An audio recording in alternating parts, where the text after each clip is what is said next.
പ്രിയപ്പെട്ട അധ്യക്ഷനടക്കം വേദിയിലുള്ള പ്രിയപ്പെട്ടവരെ, ഞാനിത് സ്വാഗതം പറഞ്ഞ സ്ഥിതിക്ക് പേരെടുത്ത് വീണ്ടും റിപ്പീറ്റ് ചെയ്ത് പറയുന്നില്ല. രണ്ട് സഹോദരിമാർ നമ്മളോടൊപ്പമുണ്ട്, രണ്ട് വാർഡിലെ സ്ഥാനാർത്ഥികൾ. ഇത് ദേവയാനിയുടെ ഇലക്ഷൻ ഓഫീസിൻ്റെ ഉദ്ഘാടനമാണ് എന്നുള്ളതും അതിൽ തൊട്ടടുത്ത വാർഡിൻ്റെ സഹോദരിയും പങ്കെടുക്കുന്നു എന്നുള്ളതും വളരെ സന്തോഷമുള്ള കാര്യമാണ്. ഈ ഇലക്ഷനെ ഞാൻ ചെറുതായിട്ട് കാണുന്നില്ല. ഈ ഇലക്ഷനെ നിങ്ങൾ ഒരിക്കലും ചെറുതായിട്ട് കാണാനും പാടില്ല. കാരണം സാധാരണ രീതിയിൽ ഈ ഇലക്ഷന് സംഭവിക്കുന്ന ഒന്ന് എന്ന് പറഞ്ഞാൽ വ്യക്തിപരമായ ബന്ധങ്ങൾ വെച്ചുകൊണ്ട് പലരും പല രീതിയിലും പ്രവർത്തിക്കും. കാരണം ഒരു കുടുംബത്തിൽ തന്നെ രണ്ടഭിപ്രായമുള്ളവരുണ്ടെങ്കിൽ പോലും കുടുംബത്തിൽ നിന്നൊരു സ്ഥാനാർത്ഥി ഏതെങ്കിലും പക്ഷത്ത് നിൽക്കുമ്പോൾ അവർക്ക് ചെയ്യണമെന്ന് ചിന്തിക്കുന്ന ഒരു കൂട്ടരും അല്ലാതെയും ഒക്കെ ഉള്ളപ്പോൾ പൊളിറ്റിക്കലായിട്ട് കാണണമെന്നാണ് ഞാൻ പറയുന്നത്. ഇതിന് രാഷ്ട്രീയമായിട്ട് തന്നെ കാണണം. UDF എന്ന് പറയുന്ന ബൃഹത്തായ ഒരു സംഘടന, ഇന്ത്യൻ യൂണിയൻ മുസ്ലിം ലീഗ് അടക്കം ഉള്ള കോൺഗ്രസ് പാർട്ടി നയിക്കുന്ന ഒരു വലിയ സംഘടനയുടെ ബാനറിലാണ് എൻ്റെ പ്രിയപ്പെട്ട സഹോദരിമാർ മത്സരിക്കുന്നത്. ചെറിയ കാര്യമല്ല. ഒരു ദേശീയ പാർട്ടി എന്ന നിലയിൽ കോൺഗ്രസിൻ്റെ ആ ഒരു പ്രാധാന്യം എന്ന് പറയുന്നത് അത് ചെറുതായിട്ട് നമുക്ക് കാണാൻ കഴിയില്ല. ഒരു ചെറുപ്പക്കാരൻ ഓടി നടക്കുകയാണ് ഇന്ത്യൻ ഭരണഘടനയും കയ്യിൽ പിടിച്ചുകൊണ്ട്. വോട്ട് അട്ടിമറിക്കുന്നു, വോട്ട് ചോരി. സത്യത്തിൽ സത്യമാണ്, അദ്ദേഹം പറഞ്ഞിരിക്കുന്ന മുഴുവൻ സത്യമാണ്. അദ്ദേഹത്തിനെതിരെ കേസെടുക്കാൻ കഴിയുന്നില്ലവർക്ക്. കാരണം കൃത്യമായ രീതിയിൽ ഇൻഫോർമേഷൻ വെച്ചുകൊണ്ട് PPT പ്രസന്റേഷനിലൂടെയാണ് തമിഴ്നാട്ടിലും നമ്മുടെ ഇവിടെ കർണാടകയിൽ എങ്ങനെ വോട്ട് അട്ടിമറി നടത്തി എന്നുള്ള PPT പ്രസന്റേഷനിലോട് കൂടിയാണ് അദ്ദേഹം ആദ്യം തുടങ്ങുന്നത്. ഈ കഴിഞ്ഞ ഇലക്ഷനിൽ ബീഹാറിൽ വോട്ട് അട്ടിമറിക്കപ്പെട്ടു. കുറച്ചൊന്നുമല്ല, ബീഹാറിലൊരു പാരലൽ സംവിധാനം പോലും, വോട്ടിംഗ് മെഷീന് പോലും ആ ഒരു ഇതിനെക്കുറിച്ച് സംശയം ജനങ്ങൾ ഉന്നയിച്ചിരിക്കുകയാണ്. അപ്പം നമ്മൾ പറയുന്നത് ജനാധിപത്യം സംരക്ഷിക്കപ്പെടണം. ആര് ജയിക്കുന്നു എന്നുള്ളത് നമുക്ക് വിഷയമല്ല. അത് X ജയിച്ചാലും Y ജയിച്ചാലും ആര് ജയിച്ചാലും ഏത് പാർട്ടി ജയിച്ചാലും നമ്മൾ വോട്ട് രേഖപ്പെടുത്തുന്നത് നമുക്ക് തന്നെ ആവുകയും നമുക്ക് വോട്ട് രേഖപ്പെടുത്താനുള്ള സ്വാതന്ത്ര്യം നിലനിൽക്കുകയും ചെയ്യുമ്പോൾ വോട്ട് അട്ടിമറിക്കപ്പെടുന്നു എന്ന് കേൾക്കുമ്പോൾ അത് വലിയ ഒരു ബുദ്ധിമുട്ട് പിടിച്ചൊന്നാണ്. അത് എവിടെയും സംഭവിക്കാവുന്നതാണ് എന്ന് നമ്മൾ ചിന്തിക്കുക, ഏത് സാഹചര്യത്തിലും. അതുകൊണ്ട് നമ്മൾ കണ്ണിൽ എണ്ണ ഒഴിച്ച് കാത്തിരിക്കേണ്ട കാലഘട്ടമാണ്. അപ്പോൾ നമ്മുടെ ഈ വോട്ടർ പട്ടിക പുതുക്കുന്ന ഒരു സാഹചര്യം വരുന്നുണ്ട്. SIRന്റെ നാളെ കൊണ്ട് അതിൻ്റെ കാലാവധി ഏതാണ്ട് കൊടുക്കേണ്ടതാകുന്നു. പിന്നെ കുറച്ച് ദിവസം കൂടി ഉണ്ടെന്നൊക്കെ പറയപ്പെടും. എന്തുമാവട്ടെ, ഞാൻ അതിലേക്ക് കിടക്കുന്നില്ല. നമ്മളിതിനെ രാഷ്ട്രീയമായിട്ട് കാണണം. കേരളത്തെ സംബന്ധിച്ച് ഈ ഇലക്ഷൻ എന്ന് പറയുന്നത് നഗരസഭയിലേക്കും അതല്ല എങ്കിൽ പഞ്ചായത്തിലേക്കും അതുമല്ല എങ്കിൽ കോർപ്പറേഷനിൽ നടക്കുന്ന ഇലക്ഷൻ രാഷ്ട്രീയമായ ഒരു ഏറ്റുമുട്ടലാക്കി മാറ്റണമെന്ന അഭിപ്രായക്കാരനാണ് ഞാൻ. നെഞ്ചിൽ കൈവച്ച് ഞാൻ പറയുന്നു, ഇന്ന് കേരളം ഭരിച്ചുകൊണ്ടുപോകുന്ന ഇടതുപക്ഷ മുന്നണിക്ക് കേരളം ഭരിക്കാനുള്ള അധികാരം നഷ്ടപ്പെട്ടിരിക്കുന്നു എന്ന കാര്യത്തിൽ എനിക്കും നിങ്ങൾക്കും തർക്കമല്ല. എൻ്റെ പ്രിയപ്പെട്ട സുഹൃത്തുക്കളായ സഖാക്കള്, സാധാരണക്കാരായ സഖാക്കള്, വേറൊന്നും ആഗ്രഹിക്കാതെ അവരിൽ നിന്നൊന്നും കിട്ടുമെന്ന് പ്രതീക്ഷിക്കാതെ നിൽക്കുന്ന സഖാക്കളായിട്ടുള്ള സാധാരണ ആളുകൾ പറയുന്നു ഈ ഭരണം അവസാനിപ്പിക്കണമെന്ന് പറയുന്നു. അവർക്ക് പുറത്തു പറയാൻ പറ്റില്ല. പുറത്ത് പറഞ്ഞാൽ പിന്നെ അവർക്ക് നിലനിൽപ്പില്ല. അതാണ് കാലഘട്ടം. അപ്പൊ അങ്ങനെ ഒരു സാഹചര്യത്തിൽ നമ്മളൊരു ഇലക്ഷനെ നേരിടുമ്പോൾ നമുക്ക് പരിമിതികൾ ഉണ്ടെങ്കിൽ ആ പരിമിതികളെ മറികടക്കുന്ന ഒരു മനസ്സ് നമുക്ക് ആവശ്യമാണെന്ന് ഞാൻ പറഞ്ഞു. ഇതൊരു ജനാധിപത്യ ഏറ്റുമുട്ടലാണ്. ജനാധിപത്യ ഏറ്റുമുട്ടൽ എന്ന് പറയുന്നത് നമ്മളുടെ വിശ്വാസങ്ങളുടെ, നമ്മളുടെ സത്യസന്ധതയും അത് തെളിയിക്കപ്പെടേണ്ട ഒരു കാലഘട്ടമാണ്. അതുകൊണ്ട് ബന്ധങ്ങൾ എന്തുവാകട്ടെ, സുഹൃത്ത് ബന്ധങ്ങൾ ഉണ്ടാവാം, മറ്റു പല ബന്ധങ്ങളൊക്കെ ഉണ്ടെങ്കിലും പൊളിറ്റിക്കലായിട്ട് തന്നെ ആളുകളെ പറഞ്ഞ് ബോധ്യപ്പെടുത്തണം. സ്നേഹബന്ധങ്ങളിലൂടെ കിട്ടാവുന്ന പരമാവധി വോട്ട് നമ്മൾ നേടണം.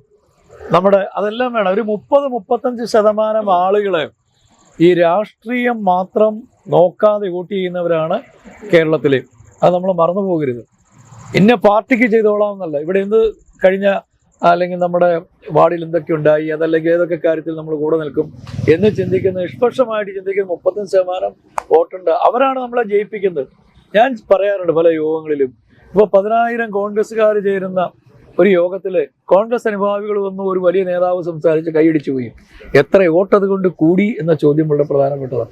കമ്മ്യൂണിസ്റ്റുകളായ 15,000 ആയിക്കോട്ടെ, ഞാൻ കൂട്ടി പറഞ്ഞേക്കാം, അവർ വന്ന് ചേർന്നു അവർ കൈയടിച്ചു പോകുന്നു.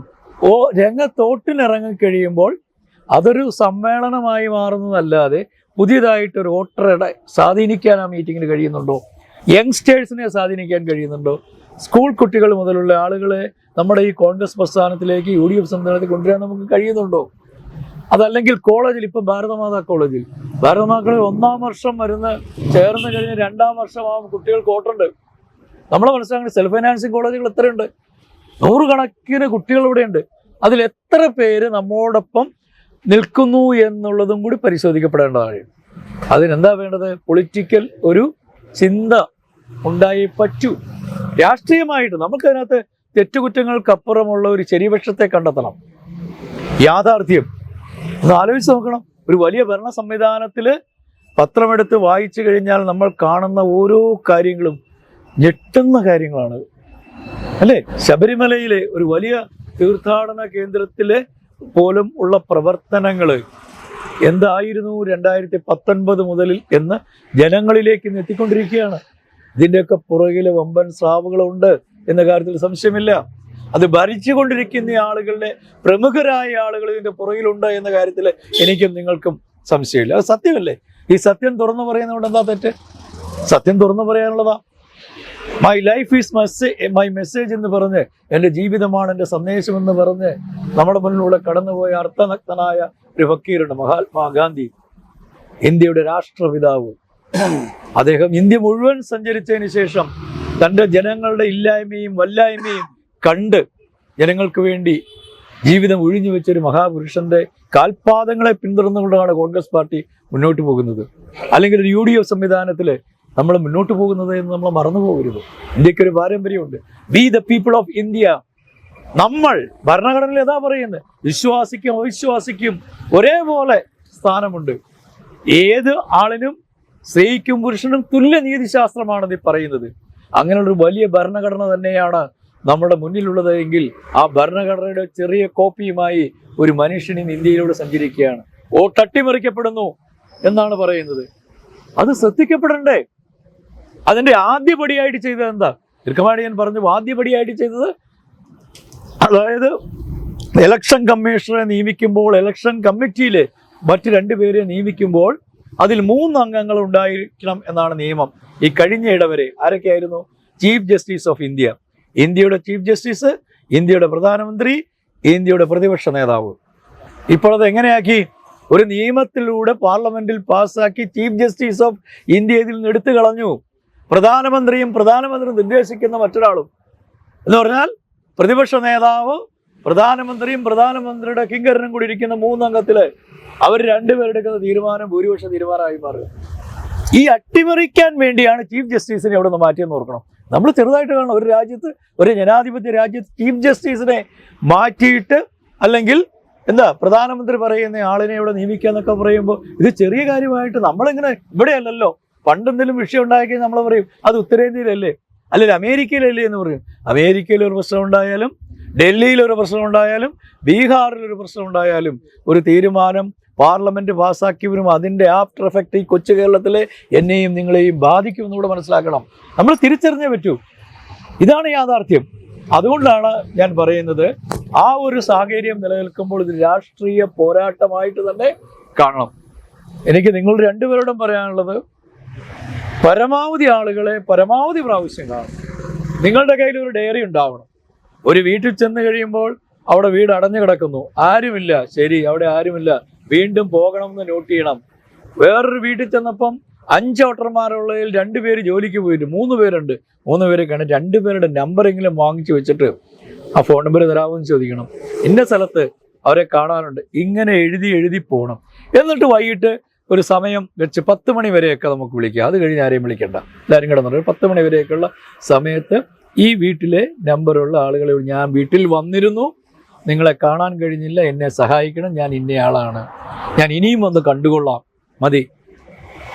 ആ ഒരു രീതിയിലുള്ള അപ്രോച്ചുണ്ട്. എന്നിട്ട് അവസാനം ഞാൻ കഴിഞ്ഞ മീറ്റിങ്ങിൽ പറഞ്ഞതുപോലെ ലാസ്റ്റ് മിനിറ്റ് ഈ ഇലക്ഷൻ്റെ ടൈം ക്ലോസ് ചെയ്യുമ്പോൾ നമ്മുടെ മനസ്സിൽ വേണ്ടത് അഹങ്കാരമല്ല, അമിതമായ വിശ്വാസമല്ല, ഞാൻ ഒരു വോട്ടിന് പുറകിലാണ്, ഒരാളും കൂടി എനിക്ക് വേണം എന്ന് ചിന്തിച്ചുകൊണ്ട് ലാസ്റ്റ് വോട്ട് രേഖപ്പെടുത്താൻ ആരെങ്കിലും നമ്മളുടെ വാർഡിലുണ്ടെങ്കിൽ അവരെ നമ്മൾ വാർഡിൽ നിന്ന് വിളിച്ചു കൊണ്ടുവരാനുള്ള സംവിധാനം ഉണ്ടാകണം. ഒറ്റ വോട്ട് പോലും കളയരുത്. അതാണ് ഈ രാഷ്ട്രീയ പ്രവർത്തനത്തിൽ ഏറ്റവും പ്രധാനമായിട്ടുള്ളത്. പലരും മടിച്ചു നിൽക്കും. ഒരു മഴ വന്നു കഴിഞ്ഞാൽ, വലിയ മഴ വന്നു കഴിഞ്ഞാൽ അന്നാ പോകണ്ടെന്ന് കരുതുന്നവരാണ് UDF-കാർ. മഴ നനഞ്ഞുകൊണ്ട് പോകുന്നവരാണ് LDF-കാർ. ഈ വ്യത്യാസം നമ്മൾ മനസ്സിലാക്കണം. ആ വ്യത്യാസം നമ്മുടെ സംസ്കാരത്തിന്റെ ഒരു വ്യത്യാസം നമ്മൾ അറിഞ്ഞിരിക്കണം. ഇവിടെ 2020 കാൻഡിഡേറ്റ് ഉണ്ടോ? ഇല്ല. അത് മറ്റു പല സ്ഥലങ്ങളിൽ 2020 കാൻഡിഡേറ്റ് നിർത്തി രാഷ്ട്രീയമില്ലാത്ത ഒരു മുതലാളിയുടെ തൊഴിലാളിയായി മാറിക്കൊണ്ട് എൻ്റെ വാർഡിൽ പോലും ചില ആളുകൾ നിൽക്കുന്നു എന്ന് കാണുമ്പോൾ എനിക്ക് വളരെ ലജ്ജ തോന്നുന്നുണ്ട്. ജയിക്കില്ല, പക്ഷെ അവർക്ക് പരാജയപ്പെടുത്താൻ ചിലപ്പോൾ കഴിയും പലരെയും. കഴിഞ്ഞ ഇലക്ഷൻ കേട്ടോ, ഓർത്തിരിക്കണം. ഇവിടെ ഇല്ലാത്തതുകൊണ്ട് പറയുന്നില്ല. കഴിഞ്ഞ ഇലക്ഷന് ഇല്ലല്ലോ, പക്ഷെ അത് പ്രഭുവിനൊക്കെ അറിയാമോ, കഴിഞ്ഞ ഇലക്ഷന് 6-7 വാർഡുകളിൽ 11 വോട്ടിന് 9 വോട്ടിന് 7 വോട്ടിന് 5 വോട്ടിനൊക്കെ നമ്മുടെ കോൺഗ്രസ്സുകാരായ UDF-കാർ പരാജയപ്പെട്ടു. ആ വാർഡിൽ ആരായിരുന്നു? ഈ പറഞ്ഞ ഈ രാഷ്ട്രീയമില്ലാത്ത അരാഷ്ട്രീയവാദികൾ അവിടെ നിൽക്കുന്നുണ്ടായിരുന്നു. അവർ പിടിച്ച വോട്ട് 70, 60, 50. അത് പോയത് ആരുടെയാ?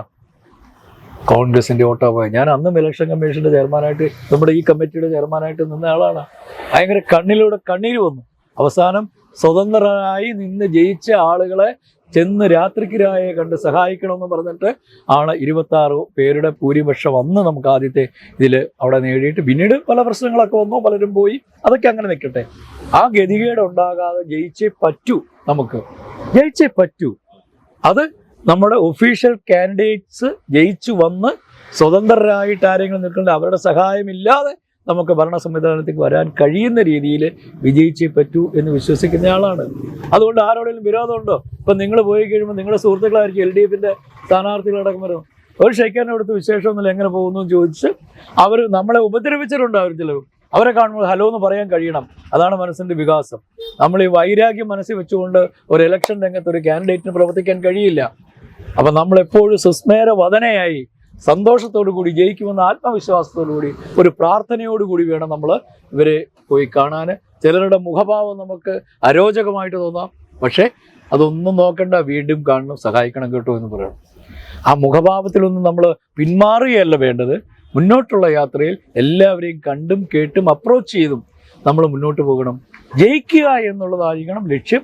അതിന് നമ്മൾ ആരെയും കുറ്റപ്പെടുത്തുക, ഒരു സ്ഥാനാർത്ഥിയെക്കുറിച്ചും കേട്ടോ, ഏതൊരു സ്ഥാനാർത്ഥികൾ ആരുമാവട്ടെ, ഒരു മോശം വാക്ക് പോലും നമ്മൾ ആരും അവരെക്കുറിച്ച് പറയില്ല. അതല്ല ഇലക്ഷന്റെ രീതി.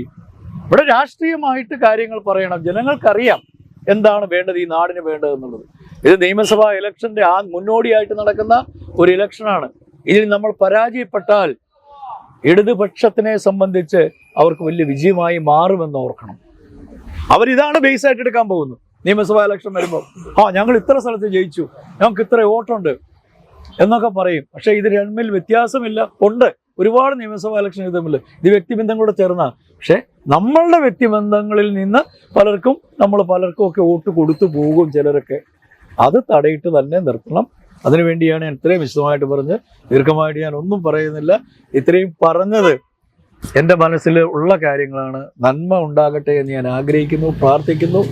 പ്രിയപ്പെട്ട 2 സഹോദരിമാർക്കും, പ്രത്യേകിച്ച് ഇന്നിപ്പോൾ ഓഫീസ് ഉദ്ഘാടനം നടത്തിയ ദേവയാനിയെ സംബന്ധിച്ച ഓഫീസിൻ്റെ ഉദ്ഘാടനം ഞാൻ നിർവഹിച്ചുകൊണ്ട് പ്രിയപ്പെട്ട സഹോദരികളുള്ള കടപ്പാടും ഒരിക്കൽ കൂടി രേഖപ്പെടുത്തിക്കൊണ്ട് 2 സ്ഥാനാർത്ഥികളും വിജയാശംസിച്ചുകൊണ്ട് വാക്കുകൾ ഉപസംഹരിക്കുകയാണ്. നല്ലത് മാത്രം സംഭവിക്കട്ടെ, നല്ലത് മാത്രം കേൾക്കാൻ കഴിയട്ടെ. ആരുടെ മുന്നിലും നെഞ്ച് വിരിച്ചു നിന്നുകൊണ്ട് സത്യം ജയിക്കട്ടെ, നീതി പുലരട്ടെ എന്ന് പറയുവാൻ നമുക്ക് കഴിയണം. അതാണ് കോൺഗ്രസിന്റെ UDF-ന്റെ ലക്ഷ്യമെന്ന് നമ്മൾ മനസ്സിലാക്കണം. ഒരു പ്രതിബന്ധങ്ങൾക്ക് മുന്നിൽ നമ്മൾ തളർന്നു പോകുകയില്ല. ആരാക്ഷേപിച്ചാലും ആരൂട്ട് ചെയ്താലും ചെയ്തില്ലെങ്കിലും അവസാന നിമിഷം വരെ നമ്മൾ വീണ്ടും അപ്രോച്ച് ചെയ്യും. വീണ്ടും അപ്രോച്ച് ചെയ്യും. തരില്ല എന്നറിയാവുന്ന ആളോട് നമ്മൾ ചോദിക്കും, സഹായിച്ചുകൂടെ ഇത്തവണ എന്ന് ചോദിക്കും. അതാണ് ഇലക്ഷന്റെ തന്ത്രം എന്ന് മനസ്സിലാക്കുക. അത് ഉള്ളിൽ നിന്ന് വരുന്നതാണ്, അഭിനയമാവരുത്. ഞാൻ പറയുന്ന അഭിനയിച്ചൊന്നും ചെയ്യേണ്ട. ഇതാണ് കാരണം. ഇവിടെ ഇന്ത്യയിലെ ജനങ്ങൾക്ക് ഏത് പാർട്ടിയിൽ വിശ്വസിക്കണം, വോട്ട് ചെയ്യണമെന്നുള്ളത് അവരുടെ അവകാശമാണ്. ഇന്ത്യൻ ഭരണഘടന അനുസരിച്ച് അവരുടെ അവകാശത്തിലേക്ക് നമ്മൾ കയറിപ്പോകാനും നോക്കണ്ട. അവർ അവരുടെ ഇഷ്ടമാണ് ചെയ്യുന്നത്. പക്ഷെ നമ്മുടെ ഇഷ്ടത്തിൽ നിൽക്കുന്ന ആളുകൾ അവരിലേക്ക് എത്തിപ്പറ്റാതെ നോക്കേണ്ട ഉത്തരവാദിത്വം, പ്രൊട്ടക്ട് ചെയ്യേണ്ട ഉത്തരവാദിത്വം നമുക്കുണ്ട്. അത് വന്നാൽ നമ്മുടെ വോട്ട് ചിഹ്നഭിന്നമാകാതെ UDF കിട്ടിയാൽ ഈ വാർഡിൽ നല്ല ഭൂരിപക്ഷത്തിന് ജയിക്കും. തൊട്ടടുത്ത വാർഡിലും അത് തന്നെ സംഭവിക്കും. പ്രിയ, അപ്പം പ്രിയയും വിജയിക്കും എന്ന കാര്യത്തിൽ എനിക്ക് യാതൊരു സംശയവുമില്ല. എല്ലാ ഭാവങ്ങളും നേരുകയാണ്. നമുക്ക് ഇലക്ഷൻ കഴിഞ്ഞ് വോട്ടെണ്ണി കഴിയുമ്പോൾ പ്രിയപ്പെട്ട പ്രഭുകുമാറും നൗഷാദും അടക്കം, അല്ലെങ്കിൽ ഇവിടെ ഇരിക്കുന്ന പ്രിയപ്പെട്ട അധ്യക്ഷനടക്കം, ഞാനടക്കമുള്ള ഹബീബ് അടക്കമുള്ളവര്, എല്ലാ സഹോദരി സഹോദരന്മാർക്കും വീണ്ടും ഈ ഓഫീസിൽ ഒത്തുകൂടാനുള്ള ഒരു അവസരം ഉണ്ടാകട്ടെ എന്ന് ജഗദീശനോട് പ്രാർത്ഥിച്ചുകൊണ്ട് ഞാൻ ഈ ഓഫീസിന്റെ ഉദ്ഘാടന ക്രമം നിർവഹിച്ചായി പ്രഖ്യാപിക്കുന്നു. നന്ദി, നമസ്കാരം.